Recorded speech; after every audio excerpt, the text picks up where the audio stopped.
Isang masaya sanang pagsasama-sama ng Filipino community sa Canada ang nauwi sa trahedya. Ito ay nagpapararuhin ng sasakyan ang mga dumalo sa Lapu-Lapu Day na isang street festival ng mga Filipino sa Vancouver, Canada.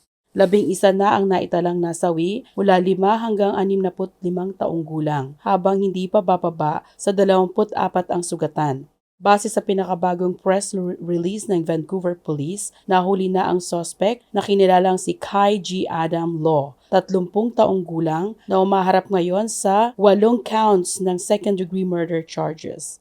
Posible pa umanong madagdagan ang mga kaso laban sa kanya ayon sa British Columbia Prosecution Service habang nagpapatuloy ang investigasyon. Naaresto si Law matapos siyang palibutan ng mga bystanders bago pa man dumating ang mga pulis. Sa isang video, makikita si Law na nakasandal sa bakod habang binabantayan ng mga tao. Ayon sa mga investigador, walang terorismong motibo sa insidente, ngunit may history umano si Law ng mga seryosong issues sa mental health. Dahil sa trahedya, kanselado ang mga natitirang campaign events ni Prime Minister Mark Carney. Ipinarating niya ang kanyang pakikiramay sa mga pamilya ng mga biktima at sa buong Filipino-Canadian community. Last night, families lost a sister, a brother, a mother, a father, a son, or a daughter. Those families are living every family's nightmare.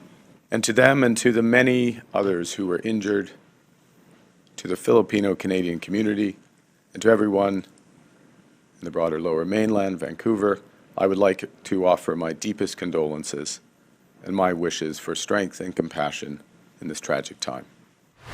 Lerma Macaburas, UNTV News and Rescue, Diyos ang aming sandigan, serbisyo publiko ang aming pinahahalagahan.